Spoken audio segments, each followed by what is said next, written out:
नमो बुद्धाय वंदे जी। नमो बुद्धाय। वंदे जी, प्रश्न है मेरा। हम्म। मैं भोपाल से बोल रही हूँ, जयश्री गजबीर। वंदे जी, बुद्धिज्म में ट्रेडिशन का क्या इम्पोर्टेंस है धम्म बढ़ाने के पॉइंट ऑफ व्यू से? वैसा है, ट्रेडिशन का कोई फॉलो नहीं करता ना उपासिका। वंदे जी, अपन धम्म देशना तो सुन रहे हैं और हाँ। अपन सुत्त पठन भी कर रहे हैं, बट ट्रेडिशंस का ऐसे जैसे कि आप जैसे श्रीलंका में सब लोग इकट्ठा होके पर्टिकुलर ड्रेस इसमें ही आते हैं, तो वो एक प्रकार का ट्रेडिशंस। तो इसका अपने इंडिया में अपन किस तरह से लेंगे, ये मैं पूछ रही थी क्वेश्चन। ऐसे है उपासिका, मैं समझ रहा हूँ आप जो कह रही है, पर उसकी एक सूत्रता होना संभव बड़ा कठिन काम है। उसका कारण बता रहे हैं, देखिए। हम्म। महाराष्ट्र में है तो सफेद कपड़ों वाली बात कहेगी कि बुद्ध विहार में जा रहे हो तो सफेद वस्त्र पहन कर ही सफेद तरह से बैठना चाहिए। बुद्ध समय में ये सफेद वस्त्र जो विहार में पहन के जाते थे, केवल पूर्णिमा के दिन जाते थे, क्योंकि उस समय हम्म। सादगीपूर्ण था। उस समय जितने देखो ना, विशाखा जो है इतना बड़ा गले में हार पहन के गई थी, तो हम्म। सफेद वस्त्र में तो गई नहीं होगी ना वो। तो किस ट्रेडिशन को आप बनाएंगे? महाराष्ट्र में कोई घूंघट नहीं पहनता, यहाँ घूंघट के बगैर कोई नहीं रहता। उत्तर भारत में कहीं ना कहीं सर पे पल्लू होना चाहिए, घूंघट तो पुरुष प्रधान है, तो वो सारी चीजें होती है। हम कुछ संस्कृति को, कुछ संस्कारों को कंटिन्यू बना सकते हैं, कुछ संस्कार के बारे में हम बोल सकते हैं। जैसे भिक्षुओं के भोजन का संस्कार जो है वो बराबर कर सकते हैं, दान आदि का जो है वो बराबर कर सकते हैं, बुद्धवाणी को स्मरण करने का जो है वो कर सकते हैं। कुछ संस्कारों को हम लगा सकते हैं। बाकी जो चीजें हैं कि जैसे ये संस्कार कर दो कि नहीं, हर विहार में पूर्णिमा के दिन लोग आएंगे, उत्सव मनाएंगे। यदि पर्यायवाची संस्कारों की बहुत आवश्यकता है, मैं इस बात को मानता हूँ कि विहार उस तरह से हमारे जीवन में होना चाहिए। हमारे लोग संस्कारों को इसलिए नहीं कर पाते क्योंकि अभी तक पुराने संस्कारों में जुड़े हुए हैं, जो उनके लिए आवश्यक नहीं है उसमें जुड़े हुए हैं। उनको उनसे बाहर निकलना है, तो बुद्ध विहार में पूर्णिमा का कार्यक्रम हो जाए, बुद्ध विहार में जो उत्सव हो जाए, बड़े सुंदरता से मनाना चाहिए, बहुत अच्छी तरह से मनाना चाहिए। जैसे भगवान के समय में किसान लोग जो थे, तो किसान लोग क्या करते थे, जब पहली फसल उत्पन्न होती थी तो उस पहली फसल में से वो अनाज लेकर जाकर बिहार में दान देते थे। आज भी श्रीलंका, बर्मा और थाईलैंड में ये आज भी होता है।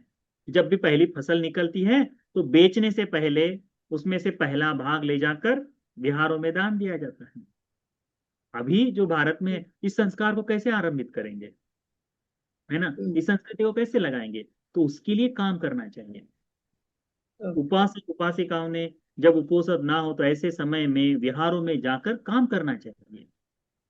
तो बड़े ही एक हम्म। आदमी दिखाई देगा जो बिहार की साफ सफाई लगे, और वो भी देखेगा अच्छा मैंने तो पैसा दिया है तो मैं मेहनत ना करूं। ऐसा नहीं है, वे वो सारी बातें तब जाकर संस्कृति बनती है। श्रीलंका में हमारे एक भंते जी हैं, तो भंते जी के साथ हम बैठे थे और एक बार ऐसे ही पूछ रहे थे कि भंते, ये जो श्रीलंका की संस्कृति है ये किस लिए है करके, इसका प्रयोजन क्या है? तो कहते हैं भगवान बुद्ध जी का जो धर्म है, इस धर्म की सुरक्षा के लिए संस्कृति का सृजन है। संस्कृति किसके लिए है? ये जो जितने संस्कार आदि हो रहे हैं, ये सब बुद्धिज्म की सुरक्षा के लिए है करके बताया था। तो हमको बड़ा सुंदर लगा था वो सुनकर। हालांकि हम उसको कर नहीं पाए, हम उसको समझ नहीं पाए पूरी तरह से, परंतु वो सुनकर हमको अच्छा लगा। तो भारत में भी बुद्ध धर्म को परिशुद्ध रूप से सुरक्षित करने के लिए जो जो रीतियां हम ला सकते हैं, सुरक्षित करने की दृष्टि से, आत्मलाभ से नहीं, अपने नाम के लिए नहीं, बुद्ध शासन की सुरक्षा के लिए जो जो कर सकते हैं, वो संस्कृति स्वरूप से बहुत अच्छा होगा। उसके लिए हम काम कर सकते हैं। अब जैसे देखिए, आप लोग यहाँ कितने लोग जुड़े हैं, 160-70 लोग जुड़े हैं। सुबह 170-200 लोग जुड़ जाते हैं। अब ये संस्कृति स्वरूप से है, पर ये 10 दिन के लिए बंद हो जाए ना, तो इनको लगेगा अरे सुबह का समय मैं करूँ तो करूँ क्या, है ना? अभी जी कहीं हाँ कहीं जी। फंक्शन में चले जाएं, किसी के घर में चले जाएं, कहीं चले जाएं, तो मैं आज परियत में नहीं जुड़ पाई, उसका मन में एक मलाल रहता है, खंत रहती है ना? क्यों? क्योंकि ये संस्कृति है। ये संस्कृति किस लिए है?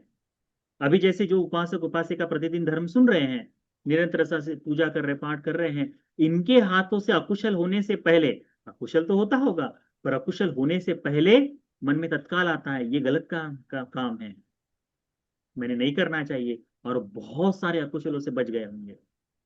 इसी में कई ऐसे पुरुष होंगे, ऐसे किसी कई महिलाएं होंगी जिन्होंने चुगली करना बंद कर दिया। स्त्री स्वभाव में जोड़ा जाता है चुगली करना, वो बंद हो गया होगा, निंदा बंद हो गई होगी। अनेकों बार अनेकों लोग हैं ऐसे कि जिन्होंने कर दिया होगा बंद। इसी का कक्षा में जुड़े हुए ऐसे अनेक उपासक हैं, अनेक से पुरुष है जो कहते हैं कि बनते, जब से आप बता रहे हैं, मैं नहीं, भंते जब से बता रहे हैं कि बनते आप, मेरी बात नहीं है, भंते जी लोग जब से बता रहे हैं तब से बनते हमने तंबाकू खाना बंद कर दिया है, हमने बीड़ी पीना बंद कर दिया, सिगरेट पीना बंद कर दिया है, हमने शराब पीना बंद कर दिया है। ये कब तक चलेगा? जब तक वो निरंतर धर्म का पालन कर रहा है, धर्म की सहायता से है, तब तक कर पाएगा। क्यों? क्योंकि वो संस्कृति उसको वो बता रही है। तो धर्म की सुरक्षा में जो जो चीजें हैं वो है। अभी जैसे हमारे संडे स्कूल की संस्कृति है, संडे स्कूल हो रहा है अभी, जी सत्तर जी। साठ लगभग 60 से 70 लड़के लोग जुड़ते हैं। यदि ये पूरे भारत में, यदि जहां जहां संडे स्कूल होती है, ये बच्चों के लिए जैसे माता पिता के लिए हो जाएगा, अरे बच्चों, हर बच्चे ने संडे के दिन जाना चाहिए, धर्म सुनना चाहिए, ये संस्कृति बन जाएगी। तो बाबा साहब की जो वो बात जब बताते थे बाबा साहब कि हर बौद्धों ने रविवार के दिन बुद्ध विहार में इकट्ठा होना चाहिए, ये हम आचरण में ला पाएंगे।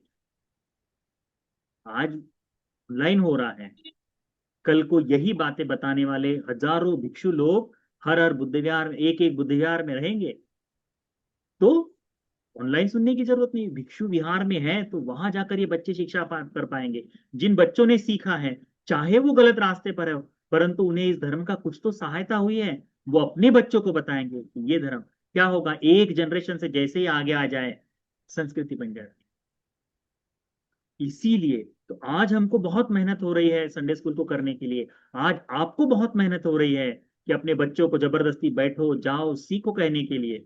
परंतु कल को ये जो बच्चे आज सीख रहे हैं, चाहे इनका लाभ हो या न हो, ये बात की बात है, जैसा धारण करेंगे उसके अनुसार, परंतु उनमें जो धर्म जाग जाएगा, अपने बच्चों को वो यदि लेकर आ जाए, तो एक जनरेशन की संस्कृति पैदा हो गई।